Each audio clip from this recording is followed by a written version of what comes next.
Hey parents, welcome back to TK's Diary, the space where we decode the teen mind and fight for the next generation. It's sometimes funny, sometimes raw, but always real.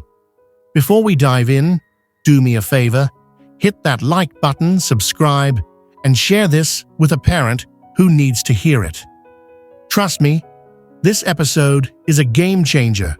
If you're a parent of a teenager, you know that feeling, right? That frustrating disconnect?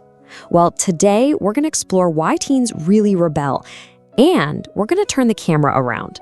And you know what? This perspective might just change everything for you. So let me just start with a pretty challenging question, one that gets right to the heart of it. What if all that conflict, the eye rolling, the slammed doors, what if it isn't really about them?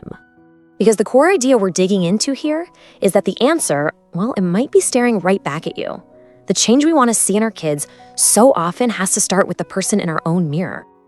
So let's dive into our first section, the rebellion mirror. This whole idea is built on a really simple but kind of powerful premise. Our teens don't just listen to what we say. Oh no, they are constantly watching, observing, and mirroring what we actually do. Here's the thing we absolutely have to understand. Teenagers are professional, world-class lie detectors. Seriously, they have this built-in radar for hypocrisy, for inconsistency. They don't just hear your words, they study your life. They're not just taking your advice, they are auditing your actions day in and day out. Just think about how this plays out in real life. You say, be respectful, but then what do they see? They see you disrespecting their mom or their dad. To a teenager, that disconnect is absolutely deafening. Or how about this classic? We tell them, you need to control your temper. Then, just a few hours later, they're sitting in the back of the car watching us completely lose our cool in traffic. The real lesson they're learning, it's not coming from our words, it's coming from our actions. And this one might be the most important of all. We ask for their trust. We say, trust me. But what they see is a pattern of broken promises. And every single time that happens, it just chips away at the foundation of the relationship. It's right there, in that gap between what we say and what we do, that rebellion finds all the room it needs to grow. And that gap, it brings us to our second section, closing the trust gap. You see, that space has a name, and it isn't about teenage hormones or them listening to bad music. It's all about that growing distance between our words and our actions. To put it really simply, the trust gap is the space between what you say and what you actually live.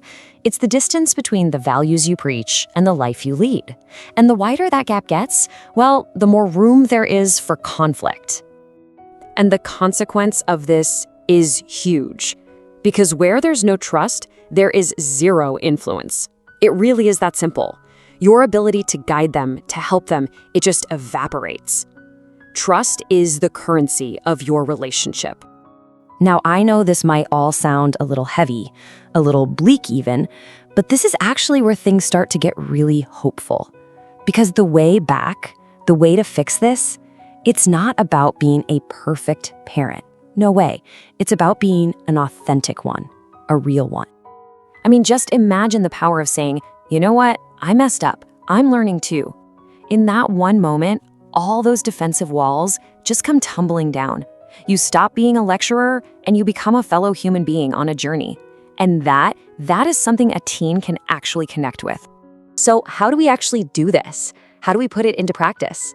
Well, let's get into section 3 and walk through the PEACE plan. It's a simple 5-step framework designed to help you close that trust gap for good. All right, here's the roadmap. PEACE. It stands for P, practice humility. E, establish consistency. A, active listening. C, curiosity with respect. And the final E, everyday presence. Okay, let's break down what each of these really looks like. First up, P is for practice humility. This is all about owning your mistakes. A real apology like, I was wrong for yelling earlier. I'm working on handling stress better. I mean, that one sentence does more to heal a relationship than 100 lectures ever could. It models the exact behavior you want them to learn. Next up, E is for established consistency. This is the absolute bedrock. Your teen is looking for stability, not a warden. If you say it, you do it. If you promise it, you keep it. That consistency builds a sense of safety, and it's only inside that safety that trust can even begin to grow. All right, A is for active listening, and this is a big one. It's so easy to just jump in with advice to try and fix their problem for them, but most of the time, they just need to be heard. So instead of jumping in to fix it, try swapping it out for a simple, "Tell me more." Those 3 little words send a huge message. I care about you, not just about your problem. Then we have curiosity with respect. Their music, their shows, their video games, it might all seem totally alien to you, and that's okay. But when you mock what they love, they feel like you're mocking them. So instead of mocking what matters to them, get curious. Just ask, "What do you like about this?" That's an invitation for connection, not conflict. And finally, our last E is for everyday presence. We have to remember, trust isn't built in big, grand gestures. It's forged in all the small, quiet, everyday moments. You know, cooking together, late night drives to nowhere, movie nights on the couch, or just laughing at the dinner table. To a teen, your focused, undivided attention, that feels like love. Okay, so let's wrap this all up in our final section. Your path to connection. Where do you go from here? Well, it's really important to see this not as some massive overhaul, but as a fundamental shift in your approach. If there is one thing you hold on to from all of this, let it be this. Rebuilding trust is not one big event. It's the little choices repeated day after day. That is the practice that rewires the entire relationship. So I want to leave you with a simple challenge. Don't try to do everything at once. You'll just get overwhelmed. Just look at the PEAC plan and pick one tool, just one, to practice this week. Maybe it's humility. Maybe it's just trying to say, "Tell me more." Just start with one thing. And that brings us right back to where we started, the mirror. So the final question you should ask isn't, "How do I fix my teen?" The real question is, before I try fixing my teen, what does my own reflection need? Because answering that one honestly, well, that could change absolutely everything. In episode 6, we're tackling a tough one: how to handle conflict without turning your home into a battlefield.